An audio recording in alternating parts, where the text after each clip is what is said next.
of the research as we proceed with this webinar. After finishing our PhDs, we came back to India 2 years back, and now all of us work on a singular purpose to help students such as yourself get admits to their dream universities. When we were applying, we faced a lot of struggles, and there was not a clear guidance on what to exactly do, what to prioritize, what not to prioritize. It was very, very difficult and challenging. The only guidance which we had was from some seniors whom we knew back in college, and at that time there were no such webinars which we are conducting right now. So we hope this webinar really helps you. um, Please ask questions in the chat as we proceed throughout this webinar, and we'll clarify all of those questions. The size of the webinar is pretty large, so we won't be taking voice questions, but please type it in the chat and we'll try to answer as many questions as possible. The more proactive you are in the chat, it is generally better, since you will get your doubts resolved. So here's the agenda which we'll be following today. We'll be starting with the basics of the grad school application process. Then we'll talk about how to do university shortlisting. Then we'll get into the documents such as the statement of purpose, the letters of recommendation, the resume preparation, GRE TOEFL, research profile building, and finally we'll talk about the long-term mentorship program. We'll also have a Q&A session towards the end. So all the questions which are not covered while the webinar is proceeding will be covered in the Q&A section. So let's get started. In my part of this webinar, I'll be mostly talking about three things. First, I'll start with an overview of the application process. Then I'll talk a bit about university shortlisting. And then I'll talk about the statement of purpose. So before you even get started with the grad school application process and thinking about applying to foreign universities, you need to make some decisions. The first decision which you need to make is whether you want to apply for a master's degree and a PhD degree or a PhD degree. Do not make this decision lightly, because it will affect the next 4 to 5 years of your life. In my experience, one should only opt for a PhD if one knows about the process of doing research, the process of getting a publication. If you are very new to research and if you don't know what it is to work on a research problem and to publish it, I will highly recommend going for a master's. The reason is because if you apply for a PhD and if you get admitted, it's a very big commitment. In the USA, this commitment is for 4 to 6 years. In Europe, it's a bit lesser, it's 3 to 4 years, but still it's a pretty long time working on only one research project. So if you're not familiar with the process, it's a very risky thing to do. A much less riskier option is going for a master's degree, because it's just a 2 year program. And after the master's, you always have a choice that whether you want to go for a PhD or you want to apply for industry and get a job. Both those options remain open for you. I wish I had not directly applied for a PhD, because then I would have the option to go for a job versus continuing for a PhD. If you want to become a professor, then PhD is the best option to go ahead with. One more big difference between masters and a PhD is that PhDs are nearly 100% funded.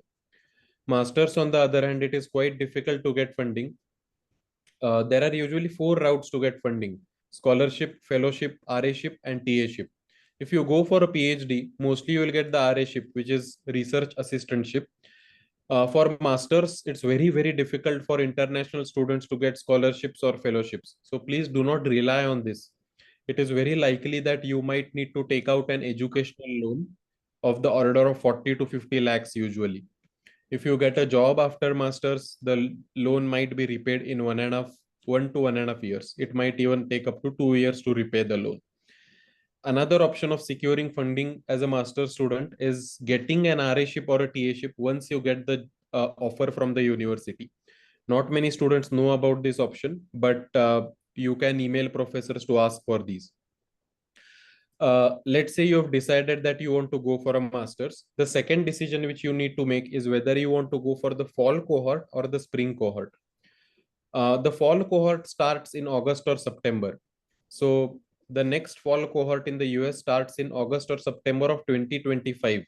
And for that, the deadlines will be mostly in December of 2024, which is about 5 to 6 months from now. The spring cohort, on the other hand, starts in the university in January or February, and the deadlines are June to October. So if you want to apply for the spring cohort, you really should have reached the end by now. If not, it's totally fine. You can always apply for fall. We very strongly encourage all candidates to apply for the fall cohort. And the reason is because the fall cohort is usually pretty large. Spring cohort is pretty small. And there are many other reasons, such as the internships match with the summertime when you apply the fall cohort, etc. It's just a better idea to apply for the fall cohort rather than a spring cohort, unless you have some specific reasons. So if you are applying for fall 2025, the deadlines will be in 5 to 6 months from now. Let's say you have decided that if you want to apply for masters, and if you want to apply for fall 2025, you, after making these decisions, you will need to get some documents in shape. You will need a resume, you will need a statement of purpose, you will need 3 strong letters of recommendation, you will need a good research profile, and you will need GRE TOEFL scores. In many universities, GRE scores are optional now, and we'll come to that later. But TOEFL or IELTS remains mandatory in many universities. Don't worry, we have a section for these scores separately in this webinar. So let's say that you have decided masters, you have decided fall 2025, and now you're excited to start working on these documents. First thing I would like to clarify is that GPA is fixed after a certain point. If you are in the final year of your college, or if you have already graduated, we cannot change the GPA now. So no point in dwelling over the GPA at all. These documents which we are going to show in the rest of the webinar are completely in our control. And the best thing we could do right now is to make an amazing job finalizing these documents. The first thing which you need to do is start shortlisting universities. Even if the deadline is 5 to 6 months from now, you really need to start making a list of universities right now. So many students make the mistake that they just start shortlisting universities 10 to 15 days before the deadline, and they just look at the QS university rankings. So for example, there is this QS university ranking system, right? I'm sure all of you must be knowing about this. You students make the mistake that they just look at the rankings and they just look at their GPA and they make a list. That's not the good way at all. University shortlisting needs to be done in a correct manner, and I'll show you how we usually recommend students to do it. First, we ask students to make a list of 25 to 35 universities, such as shown in this table. And you can start doing this right from now. Don't worry about whether you will get admit or not. Just start making this list. Start making a list of 25 to 30 universities and start adding all these columns. Add the deadline of the university, add the requirements of the university. How many letters do they require? Is GRE optional or mandatory? What's the minimum GPA? Do they take TOEFL scores or IELTS scores? What's the QS ranking? So many doubts which students ask us are actually clarified on the website of the universities. So if you maintain these documents right from now, it will just lead to clarity in your mind. The next decision to make is that you need to classify these universities as easy, medium, or dream according to your profile. And this column right here is the hardest to fill, because it should not be done just based on the rankings. There are many things to go in which go into this decision. So for example, we have seen students with a GPA of 7.9 or 8 getting into Stanford. And how did they get in? Because they had a very strong research profile to offset their low GPA.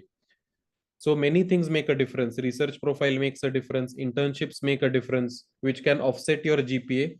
And universities which you thought to be in the hard category might suddenly be in the medium or easy category. So by talking to seniors, by talking to people who have been through this process, you should classify the universities as easy, medium, or hard. Although this column is hard to fill, all the rest of the columns you can start filling right from today itself. Don't delay this, because it's an easy thing to do. All this information on the right hand side is usually available on the website of the university itself. Ultimately, when the time comes to select university, we recommend to select 3 easy, 3 medium, and 3 dream universities. So for example, I applied to 10 universities. I think 3 were medium, 3 were easy, 4 were medium, and 3 were dream.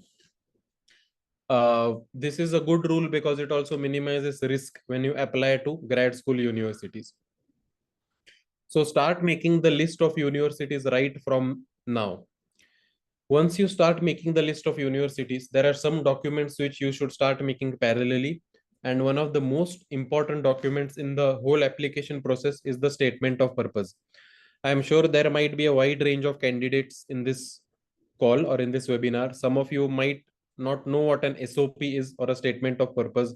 Some of you might have made a statement of purpose before, but don't know the best way to make it. So, for those of you who don't know, the statement of purpose is a essay. It's a document usually between 1,000 to 1,500 words. And in that document, you have to tell your story to the admissions committee. You have to convince the admissions committee that you are the right candidate for that particular program at that particular university. It's not an objective document like the resume, but you can tell stories. And that's why the SOP is so important. So we have seen more than 300, more than 400 SOPs now, and we have seen a common pattern among SOPs of top candidates or candidates who get into universities like MIT, Stanford, etc. And we have broken down these uh, patterns into four key elements. The first is the thread, the second is the hook, the third is the supporting cast, and the fourth is casting the net. I will go through all of these 4 points right now in case you're wondering what are these 4 points. But after this webinar, I hope you remember these images so that you can relate to what these 4 points are. So let's get started with the first point. And in every point, I'll show you snippets from my own SOP, which got me admitted into MIT and Stanford.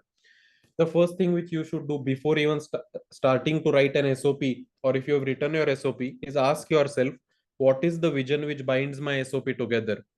What is that singular vision which forms the core of my application? Every single paragraph of your SOP should be directed towards this vision. Let me give you an example. So these are 3 paragraphs taken from my SOP, and the thread in my SOP was very clear. I wanted to create an impact through the field of fluid mechanics. So let's look at the first paragraph. This very pursuit has inspired me to deeply explore the broad field of fluid mechanics and to create an impact in this field. I am keen to create such an impact by pursuing a master's degree followed by PhD at MIT. Then, in another paragraph on the second page, I end the paragraph by saying a master's degree followed by PhD at MIT becomes an ideal choice for me to create an impact in fluid mechanics. In fact, at many places of my SOP, I write about my vision of creating an impact in fluid mechanics. When an admission committee member looks at my SOP, whether they select me or not, one thing is pretty clear. They would know what the vision of my SOP is. They would know that I have a clarity and I want to create an impact in fluid mechanics. This point seems easy, right? But many students make a mistake here. When they write an SOP, they first write about dynamical systems, then they write about physics, then they write about computational fluid mechanics. It just seems all over the place. You should not be confused in your vision. You cannot have 3 or 4 visions. The vision needs to be only one. So there is a trick here. Let's say if you have done work in heat transfer, and if you have done work in fluid mechanics, and if you have done work in material sciences, and you are thinking, how can I put all of these together to find my thread or to find my vision? The trick is to creatively think of an umbrella vision. So for example, in this case, the vision could be creating an impact in dynamical systems. And under dynamical systems, we can have fluid mechanics, heat transfer, and material sciences. So a thread, and why am I calling it a thread? Because it can bind, or it does bind the different paragraphs of your SOP together. So remember, think of your thread before starting to write the SOP. If you have the thread in mind, the second most important aspect of the SOP is the hook. The hook is that aspect of your story which is your biggest strength. In our experience, some of the strongest hooks are the GPA, publications, being part of a prestigious internship or a scholarship or fellowship. These are some of the strongest hooks. And the hook catches the attention of the admissions committee and it distinguishes your application from others. So, for example, if you look at my SOP, these 2 paragraphs were in the front page, paragraph 2 and paragraph 3, and I believe they contributed to me getting admitted at MIT. So my hook was very clear. My rank was 10 in a batch of 40. So I did not have an advantage in GPA. But the way I distinguished myself from others was through my conference and journal publication. So if you look at this paragraph, I have written that um, after a year of effort, I was at the forefront of developing a scaling law. The involved physics was simple and beautiful. Earlier, I have also written, I have conversations with my guide. So now you see why an SOP is not objective like the resume. In resume, you cannot write all this, but in an SOP, you can write a story. So here I have written a story, and at the end of the story is this sentence. A journal paper describing the above work is in preparation, and we plan to submit it to the Journal of Fluid Mechanics. Now, to all the professors in this field, they know that Journal of Fluid Mechanics is a very prestigious journal, and not many people submit over there. So when someone reads this, they would be very impressed, and that got me admission into MIT. For you, the hook can be anything. For all the people in this call, the hook will be different things. And you might think that, okay, I don't have a good GPA and I don't also have a publication. So what is my hook? The beauty of this aspect is that the hook, if it is not there, it can be developed. So now you have around 5 6 months before the application deadline, right? If the GPA is fixed, we cannot do anything about it, but you can aim to have a journal or a conference publication which can be done as an independent researcher, and that can be a hook. A good literature review paper can be written in 3 to 4 months, and then you can have a publication on your profile which can serve as the hook for your profile.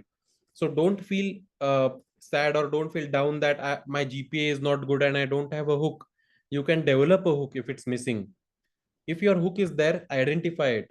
If it's a scholarship, if it's a prestigious internship, if it's your GitHub projects or any other impactful projects, that can be your hook, and mention it in the front and center of your SOP so that it catches the eyes of the admissions committee. The third aspect of an impactful SOP is the supporting cast.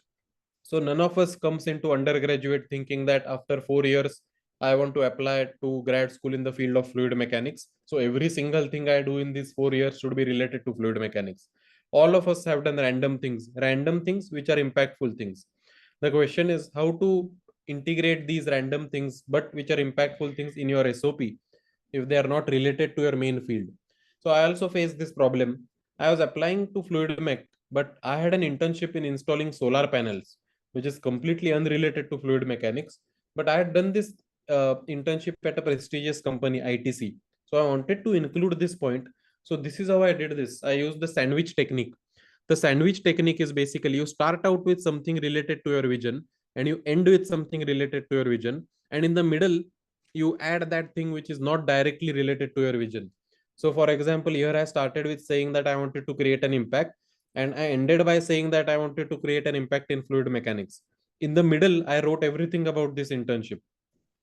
So when someone reads the middle part, they'll feel it's impactful. But if they think, how is it related to my vision? I again bring them back to my thread or my vision through this end sentence.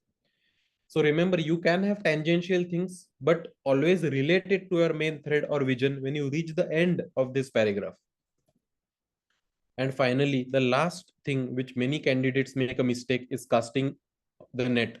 In the last two paragraphs of your SOP, you have to make your pitch to the admissions committee, and you have to divide it into two paragraphs. In the second last paragraph, you have to write about the research groups which you are interested in. And don't take this lightly. If you have started to make the university selection sheet, which I told you earlier, also add a column for the research groups. Try looking at the university, try looking at the research groups you're interested in, so that when you come to this paragraph of your SOP, you can write it clearly. The admissions committee can make out if you have just randomly written some professor's name. You have to link it to why you are interested in the professor. For that, you might have to read their publications, understand their research, etc. But the last paragraph is where you have to make your pitch. So look at my pitch over here. I have written that I feel that with the experience of doing both experimental and theoretical research and the knowledge gained from doing relevant courses, I would be able to contribute positively to the research output of MIT. This was my pitch. What the mistake many candidates do is that at the end they write what they will gain from the university. So they write things like, I will gain an amazing peer group, I will gain so much from professors. The mistake they do is that they don't write what the university will gain from you. Remember, it's a two-way street, right? You also have to mention what the university will benefit from you. So I have written that MIT will also benefit from me because I will be able to contribute positively to the research output of MIT. So you have to confidently write what you can bring to the table when you make the pitch. So summarizing these four aspects, the first is the thread, which is the vision of your SOP. The second is the hook, which is the biggest strength of your SOP. Remember, if you don't have a hook, the hook can be cultivated. And the next, a major portion of the next 4 or 5 months should be for you to cultivate your hook. Try having publications, try doing more open source projects, try making contributions to open source projects. Talk to people who can help you get these publications. You can do many things. The third thing is supporting cast. If you have done tangential things to your vision, no problem. Use the sandwich technique and add these things in your SOP. And finally, make the pitch. Remember, don't just write about what the university will give you, also write about what you as a person can bring to the table. And these four elements contribute to a very strong SOP. So some do's and don'ts. First of all, do not write too many cheesy stuff like Elon Musk said this and Albert Einstein said this, so I'm implementing this. It does not work at all, I would say. The only thing the admissions committee cares about is the work you have done. Secondly, don't write too much before 12th standard or 11th standard. It does not matter. Finally, if you want to get your SOP reviewed from people, get it reviewed from people who have been through the process. Don't get it reviewed by random people and don't get it reviewed by 30, 40 people who don't know anything about the process.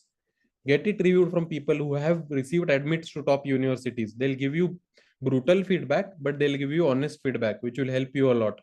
On my first SOP, I got really brutal feedback from my senior, and he told me that it's not good enough at all, and that helped me to improve it a lot. So identify some key people whom you can get it reviewed from. Remember, reviews are very important. I made 4 to 5 drafts of my SOP before reaching the final version. Now, this is the end of my part. So Dr. Rajat will explain the part related to the letters of recommendation, resume, GRE, and the research profile.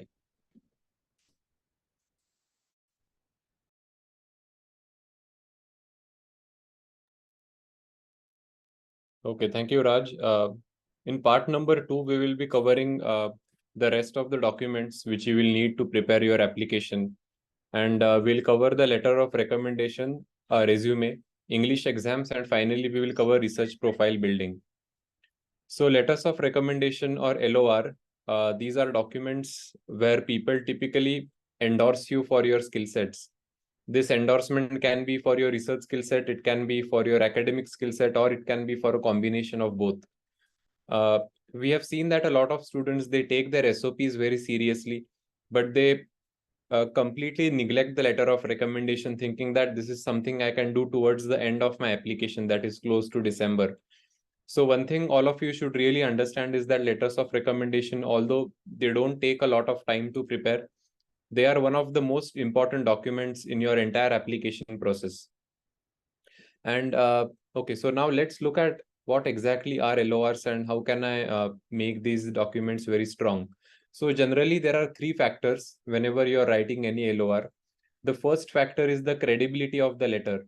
So what do I mean by credibility? It means who is writing the letter of recommendation for you. If you are getting the LOR from a professor, it makes a lot more impact compared to if you get the LOR from a PhD or a postdoc student. Then a letter of recommendation from the head of department, it counts a lot. If some professor is recommending you who has more than 1,000 citations or who is really well known in the field, then there is nothing like it. It counts a lot.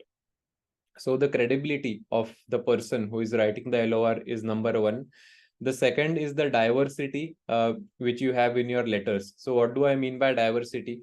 So the 3 of us, we had letters which were 2 from academia and 1 from industry, which is actually pretty common among a lot of students who apply for a master's or a PhD. There are some students who do all 3 academia, but generally we recommend a combination of academia and industry. And this is because when your application is reviewed by the admissions committee and they see that, okay, this person has gotten endorsed by people with diverse set of backgrounds, not just academic backgrounds, but also industrial backgrounds. It says that you have the potential to work in an industry where obviously things are more professional and you have a specific task which you have got to do. So it counts a lot. And then finally, we come to the third point, which is the strength of the LOR. So there is a type of an LOR which is very generic, and then there is an LOR which is truly exceptional. So how do you create an exceptional LOR? Let's say nowadays we are seeing that a lot of professors, they tell their students that I don't have time to write the LOR. I know that you are a good student. You write the LOR, I'll review it, and then I will submit it to the admissions committee. Now, this means that you have a lot of control in your hands. It means that you have a chance to write down your own letter of recommendation. And there are some critical areas here where you need to look at. We see that when students are given this a chance, a lot of them, they start to tell very personal stories, like when the student was in their school days, they were fond of robotics. And this is something which a professor will never really write, because a professor hasn't interacted with you in a lot of personal way, but they have interacted with you in a professional capacity. So whenever an admission committee are seeing such things, there is a red flag, because it might mean that a student has written this and not the professor who has endorsed this. So although you have a lot of control in your hands, it comes with a lot of responsibility. We see a lot of students, they use chat GPT to generate these letters of recommendation, and the letters which are generated by chat GPT, they don't seem very authentic. Because whenever a professor is writing an LOR, the grammar, etc., everything is not going to be perfect. You don't use fancy words when you're endorsing for a student. You write something straight from the heart, which is very authentic. So that's the reason whenever you're writing any letter of recommendation, it has to be written with a lot of care. So writing with care is the first point. The second point is that although you write with care, you also have to be a little bit more boastful. Now, these two might seem a little bit contradictory, but for example, if you see the sentence which is written on this slide, Rajat is a studious candidate who has been working in my lab for the past 2 years. An exceptional version of this is Rajat is by far most talented and driven student whom I have had the pleasure to mentor.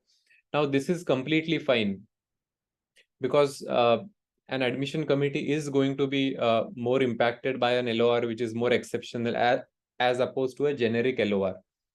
And a lot of students, especially in the college, they tend to have a very conservative mindset. They don't have the mindset where, okay, let me be a little bit more boastful, which is completely fine. All of us were also like that. One thing we have learned is that in all the students who have gotten admits into excellent universities, they have at least one LOR which is truly exceptional, where the professor is saying things which are a bit more glorified, and it counts for an LOR which is very glowing. So I highly recommend all of you to, of course, write your LOR with care if you get the chance, but also be a little bit more boastful whenever you're writing these multiple points. Now, the key question here is that where do you get this LOR from, which is exceptional? If you think about it, if you associate with a, let's say, a professor or a manager in your university for only 5-6 months, the LOR that you can write is maybe 2-3 paragraphs. It won't be that long. To get a truly exceptional LOR in your application, you need contact with a professor, which is at least for a year. And the reason I say that is that whenever you are in touch with any person for more than a year, that person can endorse you not just for your professional skill set, but also, let's say, for your communication skills, your ability to work in a team, your ability to cross a hurdle and think outside the box, your ability to get the results, publish papers, etc. You can you can write a lot of things. All of you have seen in the Raj's SOP that his hook was the paper. Now, the key thing to note here is that that paper was not even published when he submitted the application. It was just submitted to the journal. So how does the admissions committee know that this student has actually written the paper? It's because the endorsement which comes from the professor with whom Raj has written the paper, that professor endorsed him very nicely. And in the letter, the professor had written that we have written a paper which is submitted to one of the most prestigious journals in the field of fluid mechanics. So that's the reason why the LOR is very closely tied with your other documents. it might seem that, okay, this is not much hard work, let me just get rid of it fast. But you have to plan it from start systematically. Even if you're starting right now, till December, you have a lot of time to plan. So try to get these three people from which you can get the letter of recommendation. And you have to be very systematic in this planning. You have to take care of the three factors of credibility, then diversity, and finally the strength of the letter of recommendation. I want to show you one letter of recommendation which was written for Dr. Sridath, who is present in this call today. So Dr. Sridath was at MIT, and this is an endorsement he received from his professors while at MIT. And this is one of the most glowing LORs I have heard. First thing that impresses me is that this LOR is 2 pages long, and there is an endorsement which starts from the research. You can see the primary area of research is highlighted. Then the professor goes into detail into something which is more theoretical, what exactly. But you can see that he has used very strong words. So, for example, Sridath is leading a few other projects, and he has been able to brilliantly make use of. Instead of writing just he has been able to make use of, you can see the word brilliantly makes a lot of impact. And then there is an endorsement for communication skills towards the end, especially skillful in communicating and presenting complex information effectively. So it really highlights the power of a combination of your personal skill set, which includes the communication skill set, etc., plus your professional skill set, which means that what have you done as a part of your association with this professor. We can see that when we guide students, a lot of students get somewhat generic LORs from their course professors, because you might have taken a course under a prof. That is good. You will get an LOR if you are more attentive in the class, and you have got good grades. But if you want an LOR like this, you need to form a long-term association with some person. It can be either the manager in your industry, it can be the professor, or it can be anyone else, any collaborator with whom you are coordinating. So this is a very important point, and just keep this in mind before you prepare and submit your applications for grad school. The next section that I will come to is preparation of the resume. A resume is like a 30 to 60-second pitch to the university. So typically the admission committee is referring to a lot of resumes in a span of 1 hour, and they look at the first page of the resume, and that's it. You get a small window where you have a chance to make an impact. And that's why the first page of the resume, I always think, is absolutely critical. You have to mention the hook of your SOP in the first page of the resume itself. So what do I mean by that? Let's look at two sample resumes which are very impactful. So you can see that in these resumes, instead of going through a very typical and normal flow where you mention the projects at the start, then you mention the courses, etc., the student has started the first page itself by writing the publications and the patents and the conference presentations. Now, I understand that all of you in this call might not have a lot of publications or conferences under the belt, but I will explain some aspects of it also in the rest of the sections.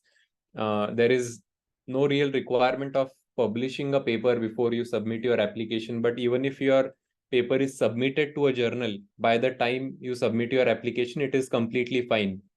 So we highly recommend to have this publication section for all of you in this call, and it's a great way to even offset your CGPA. So we have been reading a lot of questions that there are some students whose GPA is low, which is completely fine, but there is a way to offset it, and this is by building your research profile. And what do I mean by building your research profile? It means that finally, when you write down your resume, you need to have at least one point to mention in the publications or the conference presentation section. So the first page of the resume has to be highly impactful. Let's say you do not have any publications. In that case, you can mention some impactful projects you have done as a part of your college. Let's say you were working in the development of a racing car or any project which you have been involved. Maybe it's a robotic arm, anything which is more relevant to you, to your field of study, which you think can be highly impactful.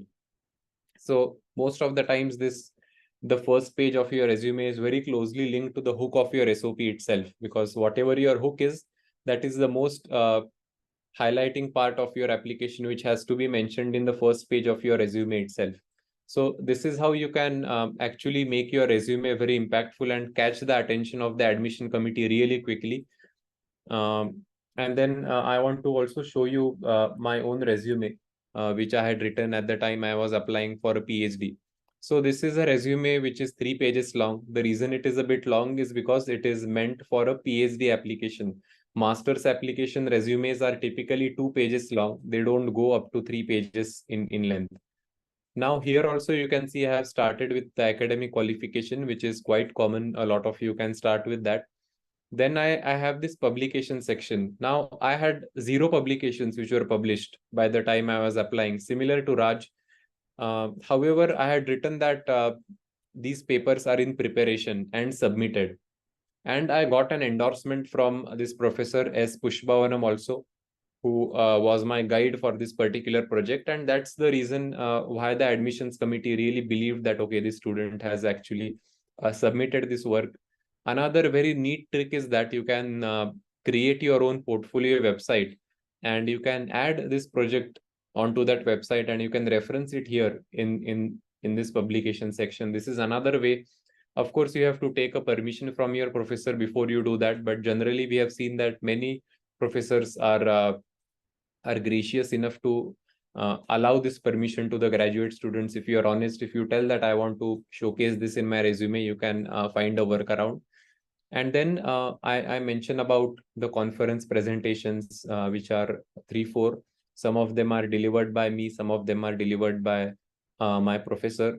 And then finally, I have one full page dedicated to research projects. This is one of the most important sections for a student who is applying for a PhD, because for a PhD application, the research projects are the ones which are going to count and matter a lot more as compared to anything else. So what trick I did was that I broke down one project into 2 or 3 bullet points. For example, you can see the first project here and the second project here was done under the guidance of the same professor, but I divided it into 2 different problems. This is how you can actually break down one complex project which you have worked on into 2 different projects, and you can mention it in the list of your research projects. And then finally, I wrote about professional experiences gained during my internship and my courses, extracurricular activities, etc. One important thing to note here is that extracurricular activities do not matter a lot for PhD as well as for master students. For master students, what matters is that, of course, if you have any good hook in your application, that is excellent. But what matters more is the quality of your project work, and how coherent is your SOP, resume, and LOR. Do all these 3 documents really work well with each other? And academics also matter to some extent, but it's the overall quality and the strength of your profile that is judged by the admission committee, not just one single number, which is the grade. So this is about the resume, the resume document, which has to be prepared in conjunction with the letters of recommendation.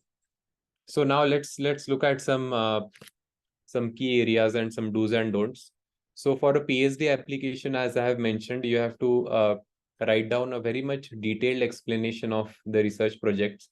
You have to highlight the research project step by step. You have to highlight the publications and the conference presentations. And you also have to have your own personal portfolio website. This is extremely important.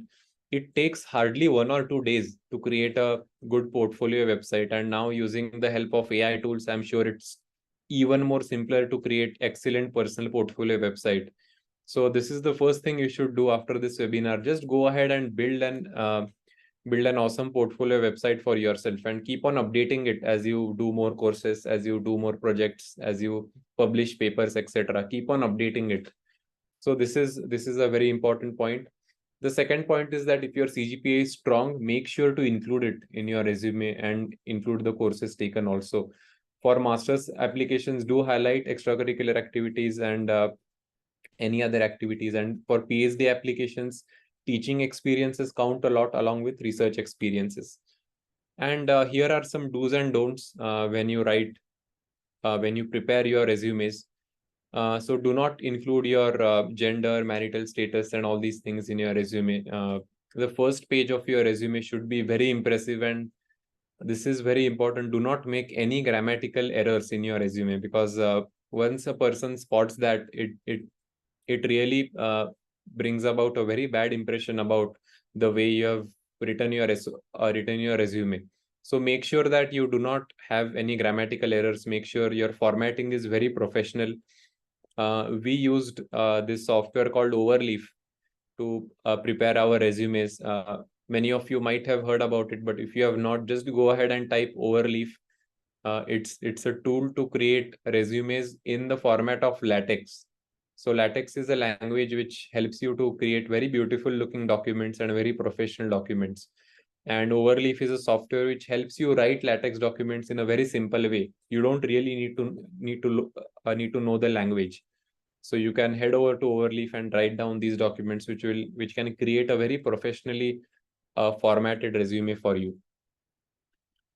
Uh, just one final point in this section. So far, we have covered three documents: the SOP, the LOR, and the resume. And they should tell the same story. So what do I mean by that? Let's say you have mentioned a hook in the SOP. It should be endorsed in your LOR by a professor or by a manager, and it should be written in the first page of your resume. All of these things really make a lot of difference, and anyone who is evaluating your application really catches on to these things. So make sure that there is no incoherency. Make sure you have not written anything that is not genuine at all. Make sure to be a little bit more boastful whenever you are writing your SOP, your resume, as well as your LOR. This is more true for your LOR and your SOP. Try to use very impactful words. Don't use you can use generative AI tools, that is fine, but try to make sure that you use it in a way where your documents sound very authentic. Most of the cases, it is easy for us to pick any document which is written using AI tools. And some of these universities might be having AI detection softwares also. So you have to be really careful, because this is the one chance you have to get into good universities, and you don't want to ruin that chance by using some generative AI tools.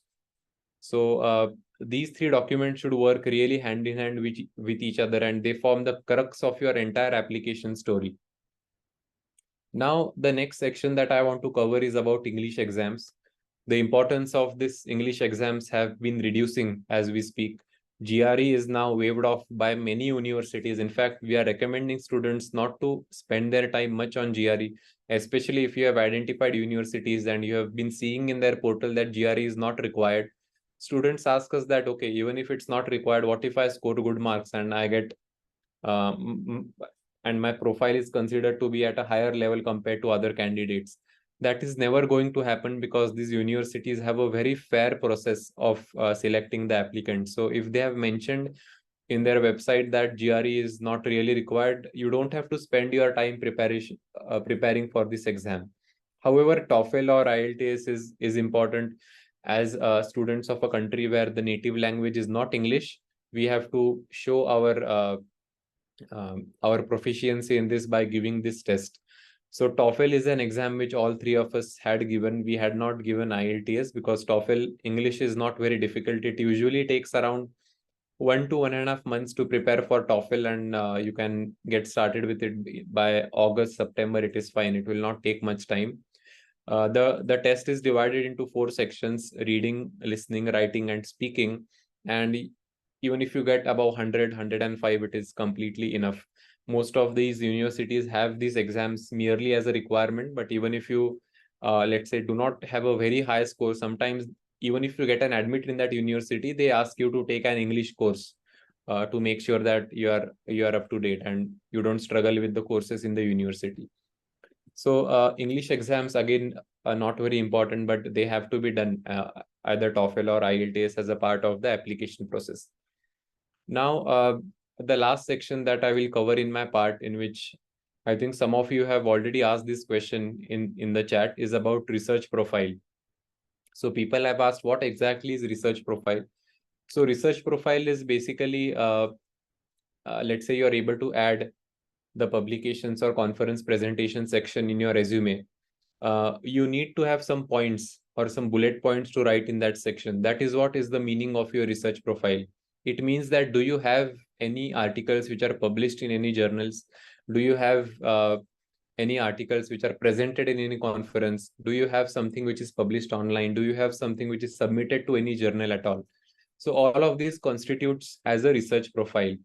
And why they are considered to be so valuable is because more than 95% or even more than that students who apply, they are not aware of this, and they do not have any kind of research because it is slightly unreasonable to have this expectation from an undergraduate student. And this is where you can actually make yourself stand out from the rest of the applicant pool, because you can have a very excellent research profile which will bring your application at the top of all the other applications, even if, let's say, your CGPA is not good.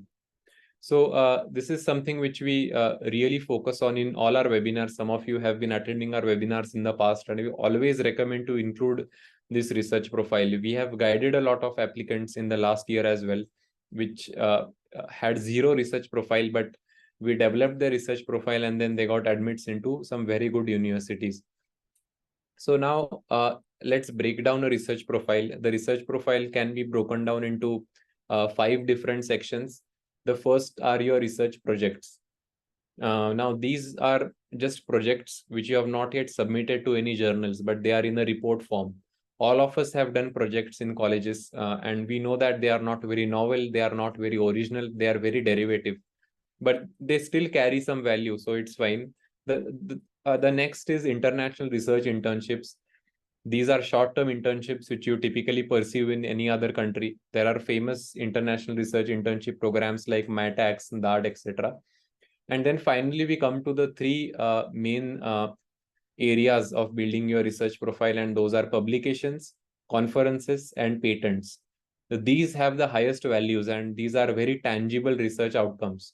And we'll now dig deeper into these 3. But before going there, what I want to help you understand is that our main goal after this webinar, if there is one point that you can take out, is that whatever you are seeing on the left is 5 times better than whatever you are seeing on the right. And the reason is because everyone is going to have a list of projects, but not everyone is going to have a publication section. Not everyone is going to have a conferences section, which is listed down in their section, in their resume. So we want all of you to be directed towards your preparation, such that you have something which looks like the image on the left. Okay, and this is what you can see. This is the resume of Dr. Raj. He had written in preparation. If you recall my resume, I had also written in preparation or submitted. So we did not have any articles published at that time, but we had simply written that our article is submitted or it is in preparation. Now, let's look at some different ways in which you can publish in the next few months. The first method is to have a journal paper with new results. Okay, so let me go back. Okay, so the first method is to have journal paper with new results. This is a method which is a bit more time consuming. It requires you to get associated with a professor or a manager. And this is because after associating with a person, they will give you some, let's say, new or original problem statement to work with. And then you work on that problem, you get some new results, and you write a paper. This is a standard process of publishing, which is a bit more time consuming. The second way is to write literature review papers. So what is a literature review paper? We have broken down the ways to write a literature review paper into a bunch of steps, because the candidates whom we guide in our long-term mentorship program, we typically take them from their research profile, which is very much at the beginner level, and then we elevate it to a very strong research profile. And review paper is one aspect where we start. A review paper is a paper where you write a summary of all the existing research that has happened on a particular field. Let's say you take the example of impact of artificial intelligence in mass media. Okay, this is a problem statement. Now let me read about all the articles in the field. Let me make categories. Let me summarize this and write a very beautiful review paper on this topic. And why is this helpful? Let's say there is a new researcher who is entering in this field, who wants to study the impact of AI on mass media. Instead of reading all these papers separately, this researcher can simply read one review paper which you have written. And that's why these review papers are considered to be extremely valuable and people respect them a lot. And the main advantage of this is that you don't need to spend a lot of time into getting new results, because you need to read a lot of papers. That is the only requirement for publishing an excellent review paper. So typically it does not take more than a few months if you have the right guidance for developing this review paper. Now, how to write this review paper? There are a series of steps which you can follow. You have to identify your topic. You have to read a bunch of papers, collect your findings, and then finally send to journals. The last option after a journal paper with new results and literature review papers are preprints. So preprints are articles where you submit it to an area or a platform called Archive or BioArchive or MedArchive. These are platforms where the reviewing process is a bit more lenient. So you can see that any new work that is published, let's say in the field of AI or ML, people generally submit it to a preprint before submitting it to an actual journal. Preprint carry a lot of value, and the reason we recommend it to build your research profile is that the reviewing process is a bit more lenient. They do have a few guidelines, so you have to make sure you follow those guidelines, but this is a great way to get started. In fact, a lot of students, they have some projects already done in the college, and they think that, okay, these projects are not very valuable, but actually they do have some intrinsic value, even though they are not completely novel. We can simply write these papers in a better way and submit it to a preprint like Archive, and then we can write this in the publication section of our resume. So just to summarize, we can do journal paper with new results, but literature review and preprints, these are some excellent ways to get started and to build your research profile. And you can, of course, convert your course projects into preprints. So before Dr. Sridhar explains his section, I want to just motivate you by explaining the process which I did with my professor. I was in the 4th year of my college and I did not have any experience in the area of research. And my first research collaboration was in the 4th year of my undergraduate degree. And that was the same professor who gave me the letter of recommendation. And you can see that after 1 year of working, my paper had gotten accepted. And despite the initial setback, so this is the PhD student that I worked with when I was in the college. So our paper had gotten rejected first, and then it finally got accepted. And this was my first experience in publishing. Of course, it got published, you can see, in August, but I had applied by December. So I had still mentioned this in my application, but it got published the next year. And this helped me a lot to get admits into a lot of universities. In fact, my first abstract was, you can see, it was not very good. And this PhD student has mentioned that since this is your first major writing experience, I thought I would share some general thoughts with you about writing. And he had mentioned a lot of details. He in fact had motivated me by saying that writing can be challenging but enjoyable once you get things going.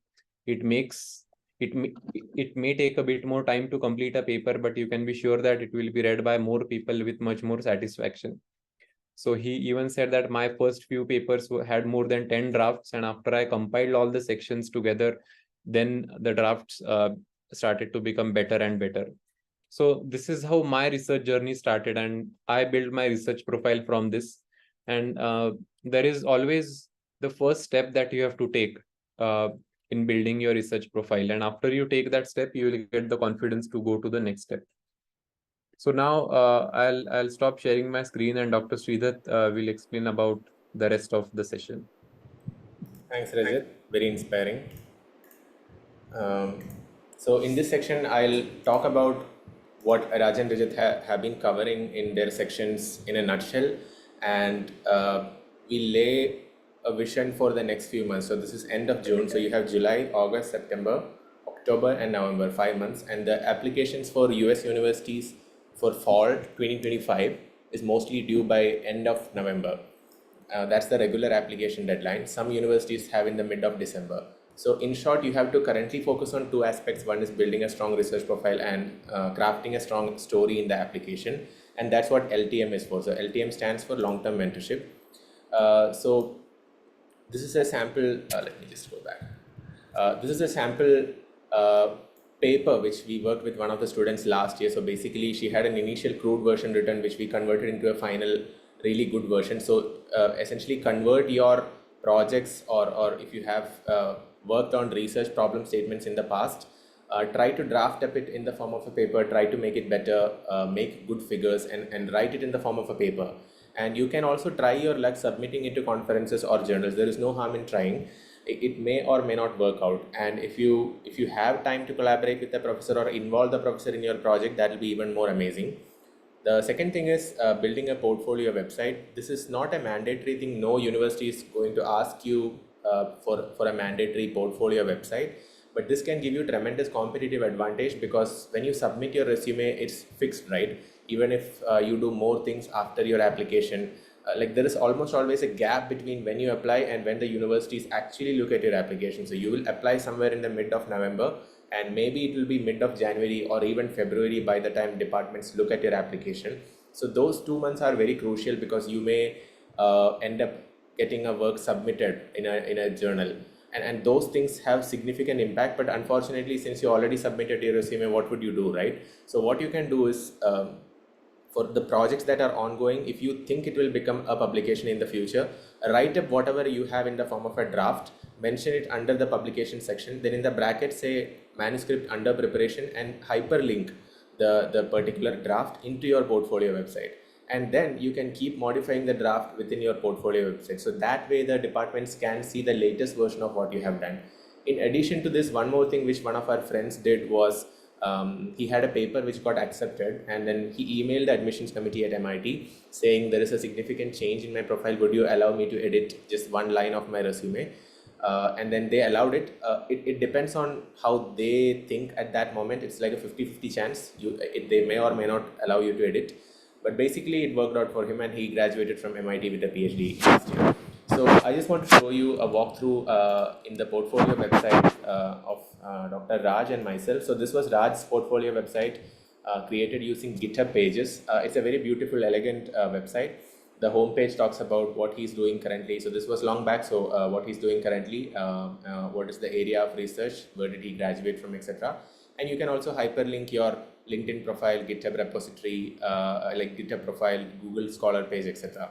In the publication section, which many of you may not have because you have not published most likely yet, you can replace the publication section with a project section, where you can mention the projects with the title, a small short description of the project. If you are working with other people, also mention their names. If you have a report or some write-up ready, just hyperlink it in a separate page. And all of this can be done very fast in a very, very nice systematic manner. One more thing you could do is like add multimedia, like images, GIFs or videos from your work. So something like this. So here you can see, without even clicking this link and going to that, you can already see the kind of work that Raj did just from the image. So images have so much impact. And think about this, right? Where can you really include images in your application package? You can't do that in your SOP, resume or LOR. The only place where you can really showcase your entire thing, whatever you have done in your life so far, without feeling shy about putting it there, is the portfolio website. Your LinkedIn profile is not your portfolio website, because you will not be putting every minor thing there, right? Because you will feel shy and it does not make sense anyway. And your GitHub repository or GitHub profile is also not like your portfolio. You have to have a separate website, and this can give you tremendous competitive advantage. So Raj created it using GitHub Pages. I created using Google Sites. Both are easy ways to make it. Google Sites means you don't have to code even a single line of code. It's literally like making a PowerPoint. So in this website, I had a research section where I put the papers, conferences, patents, and any other research related things that I had in just one place, so people could see what all things I've been doing. And I created these 3D renderings of my project to act as a thumbnail of my project. So this was created using a software called Blender. Blender is like a free 3D modeling software. So I just spent like 1 to 2 weeks to learn Blender to create these diagrams so that I could showcase my work. But these days, I think you can create some versions of this using generative AI tools, but it still won't be a very good representation of your project. But if you can learn Blender, it'll be amazing. Then I had a section for media where I put all the things where my work was featured in the media, like in Facebook pages of my department, or YouTube, or any other news or anything else that came, even subreddits. Like there were some subreddits which were talking about my work, so I even posted that here. Then another interesting thing which I did is I actually put a version of my resume. So this is the later version of my website, but I put a version of the resume. And the good thing is, this version of the resume you can keep on modifying even after you submit your application. So in the worst case, if the department does not allow you to modify your resume after the application is done, then you can modify it here. Then the gallery section is also very interesting, because here you can pretty much include any kind of diagram or figure. Let's say you ran a simulation, or you have a piece of code which is not fully, that code does not do anything fully, such that it's not going to give you any paper worthy results, but it generates a small a plot of something versus something. You can put such things which show your technical prowess within your portfolio website by creating the sections. So you can be very creative in coming up with what sections benefit you. Sometimes you may not have that many awards, then you can ignore the award section. Don't put award section, instead put like a project section, or something else like multimedia. You can make up the words, and you can create such sections which will be fitting your profile. In the award section, of course, you can mention whatever you have won so far. If you have certificates, you can just put it there. Anything and everything. Don't be shy to put anything that you have done. So this is something that all of you should consider doing, because for me, it took only, if I remember correctly, it took only less than a day to create this website. Although it took me some time to collect all the material in a nice folder format. So collecting the material was one thing, but then the creation of actual website itself was very, very fast. And when we say the story in the application, that is basically a coherent narrative of who are you, what you have been doing, and why you are a good fit to the university in the SOP, in the LOR, and in the resume. They all should not contradict each other. They all should say the same thing about you. And university shortlisting is another very important thing, as Raj has already covered extensively. Have a good list of universities which are broken down into easy, medium, and dream for you. What is easy for you will depend on your profile. So typically we look at 4 things when we shortlist universities. One is of course the profile, like your profile. Second is the program ranking, not the university ranking. Program ranking is more appropriate. Third is whether the program has a history of taking students from your background, like whether students from your college, whether they have a history of going to this program or not, because then they are very familiar with your college and what people from your college are capable of. It has some effect, which we have seen. And fourth is whether there is a match between what is your past work or what is your interest and what the professors in the department are doing. This is also true to some extent for MS application, because your profile, if it matches in general with what the department is doing, it's a very good thing. So look at these 4 factors when shortlisting universities. All in all, what we are trying to tell you, this is an analogy we use very frequently, is analogy of a banana seller. So if you think yourself as a person who is selling bananas, your actual banana, which is your profile, will look something like this. It will not be perfect. It will have spotty areas, but most of it will be kind of good. But nobody has a perfect profile. Nobody is selling a perfect banana. But what we have seen is most of the students, or many students rather, they are severely underselling their profile. So I have seen some students put their publications in the second page of the resume at the bottom. And then when I asked them, hey, why did you do this? They said, oh, this impact factor of this journal was not very high. So I thought I'll not mention it in the front page of my resume. But that does not make any sense. As an undergraduate student, anyway, you are not expected to publish very high impact papers. It's almost impossible. But if you have published something, whether the journal is a high impact journal or not, you should be proudly embracing that work, and you should be showing it right at the top. There is nothing more impactful than having a published work. Of course, assuming you are not publishing in some predatory journal, of course, stay away from that. But you don't have to really worry about the impact factor of the journal, as long as it's a legitimate journal, as an undergraduate or as a master's student applying for PhD. So ultimately, your goal should be, as much as department is trying to sell their work to you, So there are many departments where there are toxic professors who are not really good people to work with. This is even true at MIT, unfortunately. Some of our good friends were in such labs and they had a very, very difficult time navigating their PhD. And but you will never know about this. Why? Because MIT is not going to talk about it. Similarly, you also don't have to talk about things that you are not proud of. Like if you think you have a you know you have a poor profile for whatever reason, you don't have to sell yourself like that to the university. Just upsell yourself. So just like if you are a banana seller, you will try to attract the customer by saying what they want to hear. You can really put a very nice story of what you have done and what you want to do in the future in your SOP, LOR, and resume. And that is how you should be selling to the university, and that is what they are doing to you. So it's a fair game. So I just want to take a few moments to talk about the long-term mentorship program before we enter the Q&A. And that is that LTM 2024 has already started. There are several students already who finished writing their papers and who have submitted the papers to journals through the months of January to currently. So the way it works is we take students in batches. So the long-term mentorship has two phases, phase 1 and phase 2.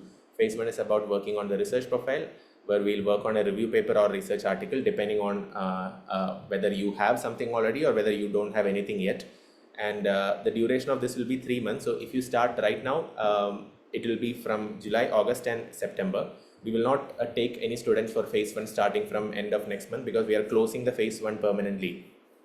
Because we won't have time for fall 2025 applicants. For applicants who are coming later, after that, of course, phase 1 will be open. But basically here the idea is to work on an impactful problem statement, either in the form of a research paper, or if you don't have the bandwidth to write a research paper, you can work on a review paper. That's also equally good. And the phase 2 will be focusing purely on the application. And so many students have who were part of the program from January of this year, they have already graduated from phase 1 and they have moved on to phase 2. And in phase 2, what we'll be doing will be university shortlisting, SOP crafting, LOR, portfolio website, and resume. GRE TOEFL, we have some material, but we don't have any guidance program or anything for GRE or TOEFL. Anyway, GRE is not needed. TOEFL or IELTS is an easy exam. If you prepare properly for 2 to 3 weeks, of course, any of you will be able to score maybe above 100.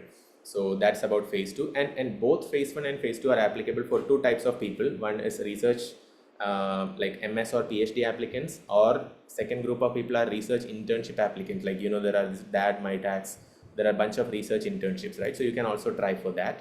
We have a very nice research profile assessment tool. It's like a Google form.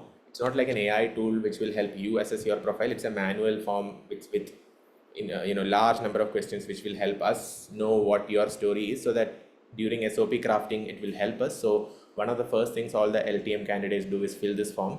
So we'll share it with you if you are part of the program.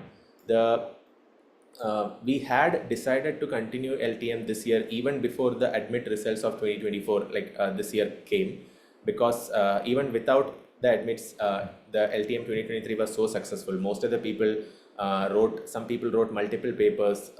Some students got into research internships. Some of them were remote internships. Some of them were in-person internships at MIT Media Lab, University of Toronto, etc.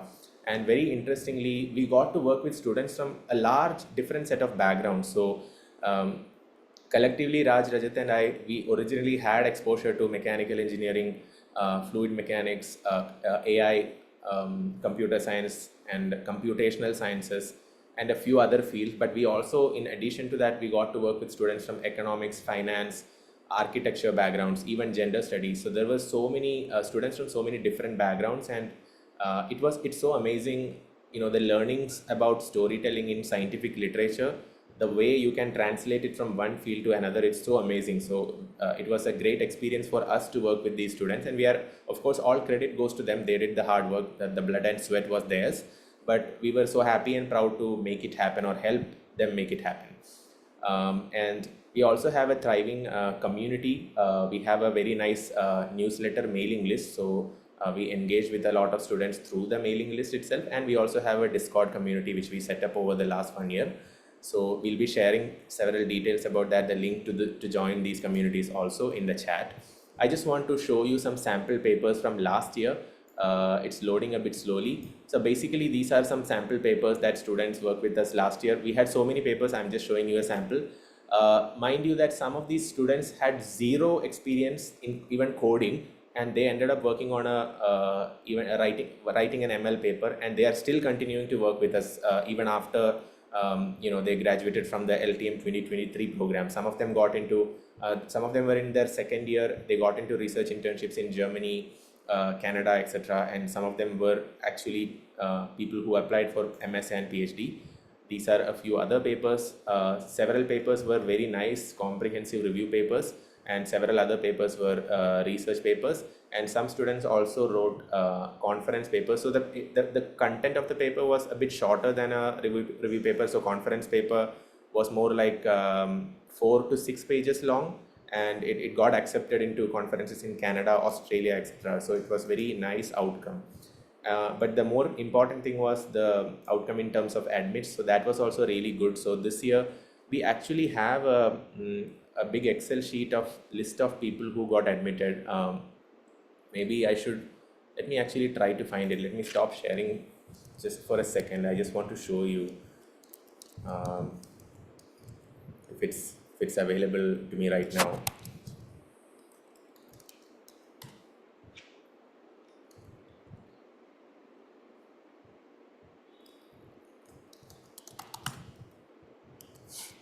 Yeah, I got it. So this is the sheet.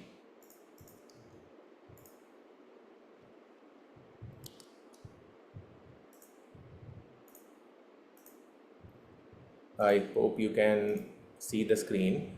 Let me just, this is so incomplete. I last time I updated this sometime in February.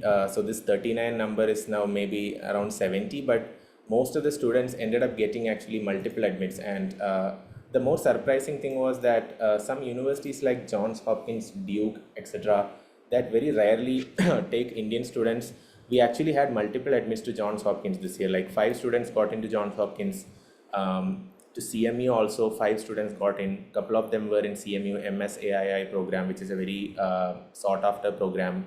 There was one student who got into a funded, like she got 40 percentage, 40 percentage scholarship at Duke University. So Duke, I personally knew only one student who went to Duke even during my PhD, and I did not know anyone personally who went into Johns Hopkins. But this year, from last year, I now know these guys personally. So somehow something is working. And Cornell University. So there were so many admits. There was even like a student. In fact, her age is probably just below my mom's age. Her age was 53. She got into a master's program at UIUC. So that was also really interesting. We were so worried if that age factor will negatively affect her profile or not, but luckily it worked out also.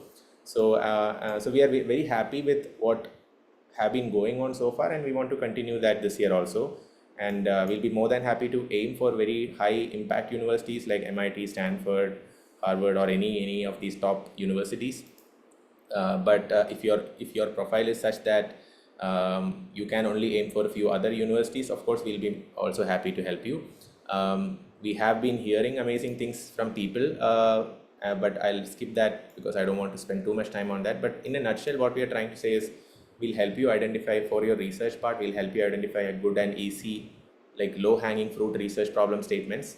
We'll teach you how to write your work into papers. We can show you how to set a very realistic timeline, because you have another, let's say, 5 months in front of you. We can show you how to set a timeline and periodic deadlines such that you can make some things happen in the next 5 months.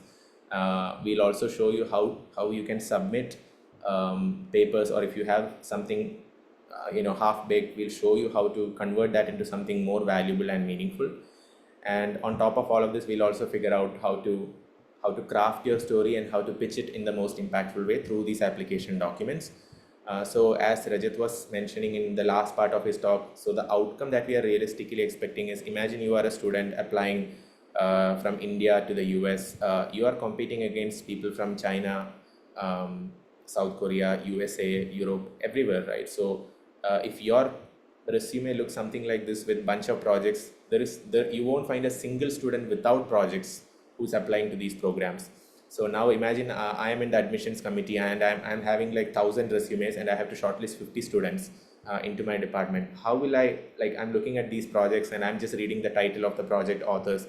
I don't even know what is a good project, what is a bad project. It's impossible for me to know. And I'm anyway not going to spend too much time on all of these resumes, right? So I need to see something tangible as an admission committee to be convinced of the value of your work. And the tangible things are not projects, they are rather papers and conferences or even patents. So papers under review, papers that are under preparation with a draft which you can show, papers that are published or accepted, all of these are amazing. Conference submissions which are accepted or which are submitted, those are also tangible outcomes from the projects. Projects themselves are not tangible. You must have projects, that is like the baseline, but you must have projects which you converted into something meaningful. And one more thing we want to cover is about something which many of you will be very interested to hear about, is scientific machine learning bootcamp. I will stop sharing my screen and allow Raj to talk about this in detail.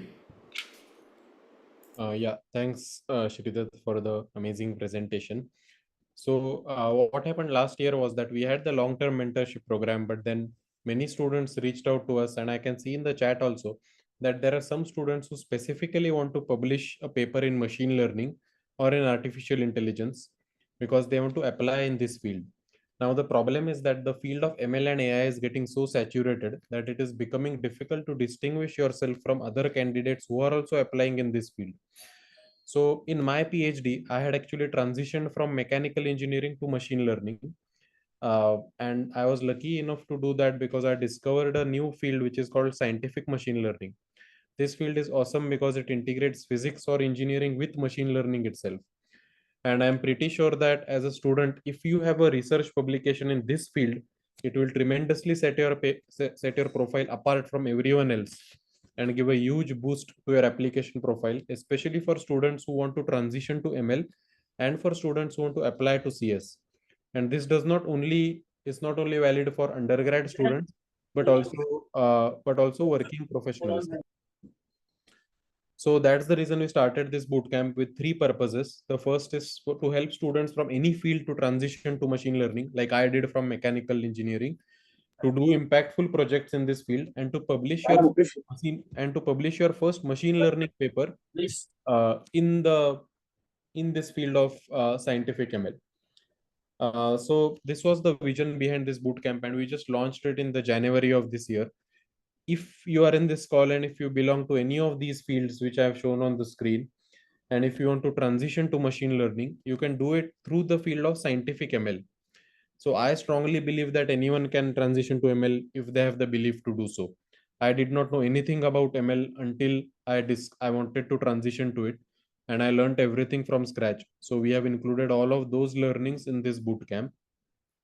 So here is the content regarding the bootcamp. We teach everything starting from ML, scientific ML, the Julia programming language, physics-informed neural networks, universal differential equations, essentially how to mix physics with machine learning and to do impactful projects.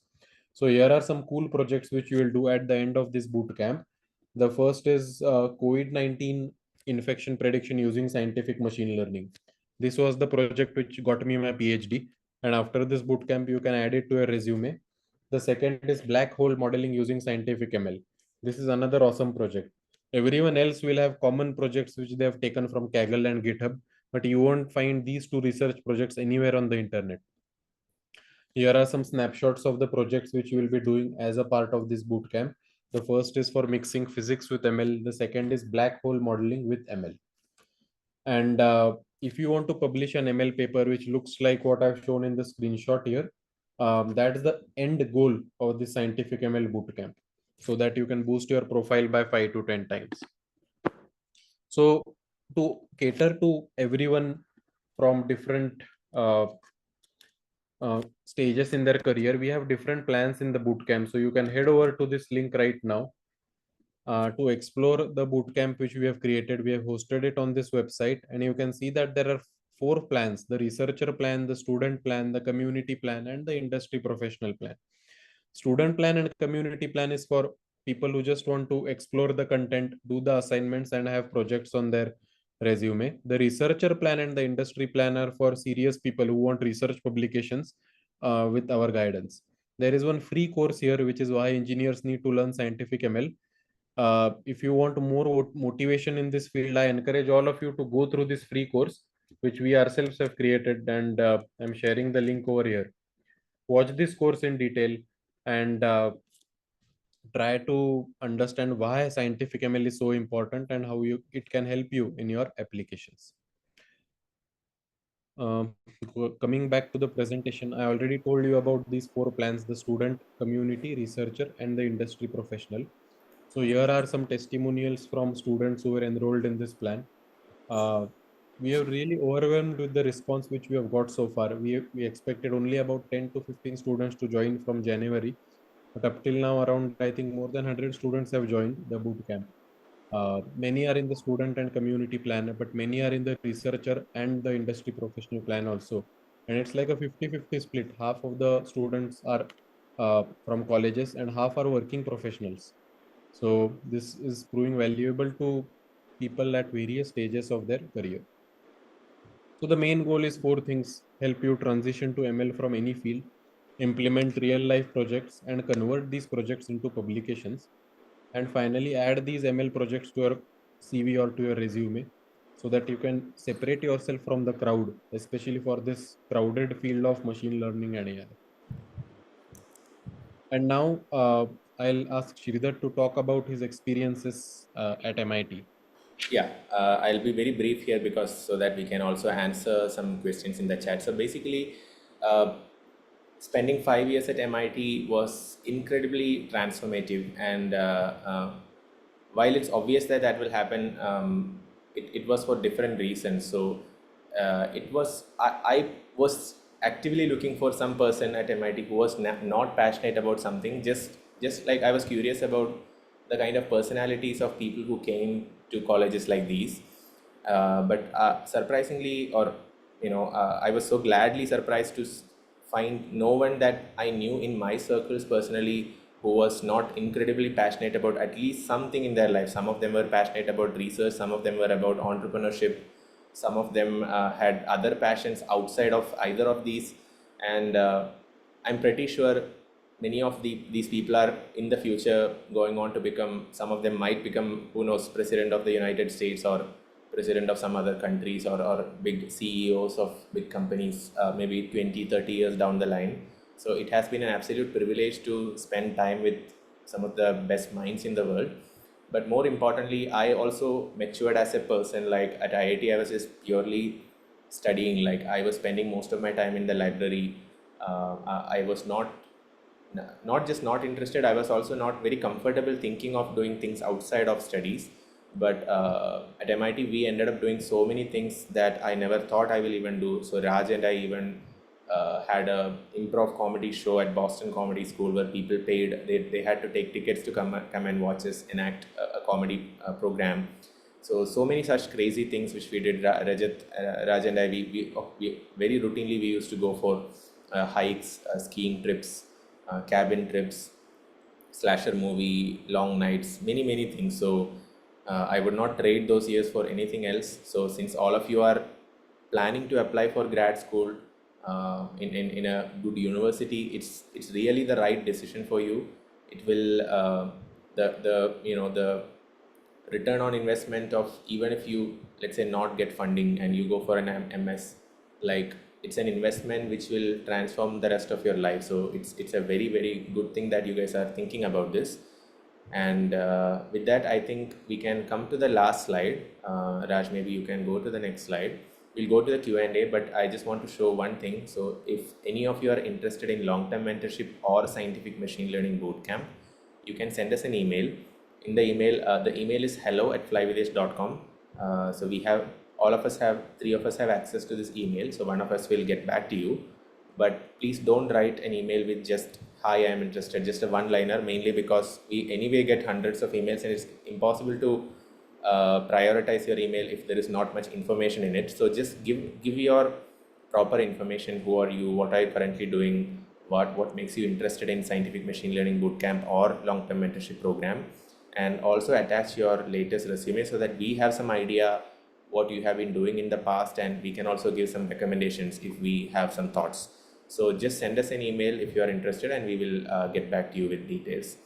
I think we have time for maybe 2 or maximum 3 questions in the remaining few minutes. We have answered a lot of questions in the chat itself, but I think we can take a couple of questions or 3.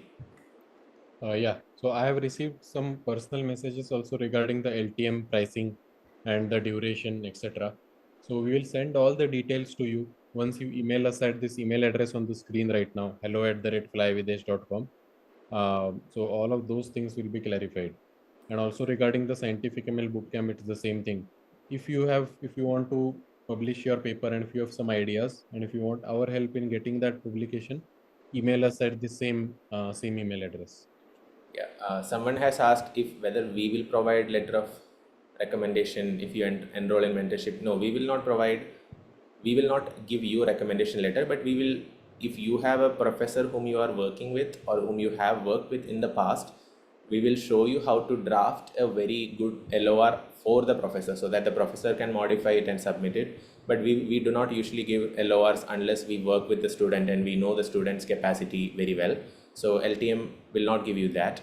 And secondly, the difference between this working with a professor versus working with us is, of course, working with professor is probably better option for you because you will also get an LOR. We will not be giving you LOR, but the advantage of working with us is the agility more than anything, and the ease of topic selection and the systematic way in which we have created the paper writing process into a very well structured program. So if you look at the program structure, the entire paper writing process is divided into 100 to 150 different small steps, and we have converted, let's say, topic selection, writing the abstract, bullet pointed introduction, etc., into assignments for you to submit. And when you submit those assignments, we get to see that, so that at every single step we know where we are at, so where you are at. So that is the way in which we'll proceed. So in that sense, you will have much more supervision than when you will be working with a professor. Yeah, so that's about that. We can maybe answer a couple of questions more. Yeah, maybe we can take one last question. So there is a question regarding can we change from a PhD to a master's program if we realize that research is not our cup of tea? So this is in fact common since we have done our PhDs. We have ourselves sometimes had this thought or interacted with a lot of students who have done this same thing. So it really depends on your interaction with your professor. In majority of the cases, this is definitely possible because a lot of students do realize after enrolling for a PhD that they are not very interested. So they get their master's degree and they graduate from the university. But there are some professors who are a bit more, let's say, egoistic, and they will not allow you to get a master's degree because they say that I signed you up for a PhD and now we can't go back. So I have seen a mix of both actually. So it depends on the kind of professor that you get. So it really helps if you speak with your lab members before you join any group. It is very important to get to know whether the group is a right culture fit for you. Yeah, that brings us to the end of today's webinars. We have answered a lot of questions in the chat. Actually, I think this webinar was probably by far the most chat active webinar. There was not a minute where I was not typing something unless I was presenting. So I'm pretty sure Rajendra, that you guys are also typing most of the time. So we have been able to cover a lot of questions, and thanks for asking a lot of questions and staying on a Sunday evening, and more importantly, of course, you guys might get stressed in the upcoming weeks or months. It's very natural, but just try to stay cool and try to take actions and decisions which will help you more than being panicked or just being anxious about what would be the results. Just focus on the process, and results will come later. So if you have any questions, just email us. To the best of our abilities and time, we will get back to you. But other than that, we plan to conduct 2 webinars every month. So one webinar will be somewhere around mid of the month. So next webinar most likely will be somewhere around 15th of July. and the following one will be end of July. So if you want to know the information regarding when the next webinar will be, you can follow either of us on LinkedIn. We will be posting regular updates about the webinar on LinkedIn, and we'll be covering different topics. So next webinar, most likely we'll cover details. We'll go into very specific details of SOP crafting. We haven't decided the topic. If you have any topic which you prefer, you can also email us. We can address that. But otherwise, we also have our own plan in our mind for the next few weeks. But thank you so much, everyone. Hope you learned something, and we'll meet again next time. Yes, thank you so much, everyone, and all the best for your application process. All the best, everyone. Thank you. Bye. See you next time.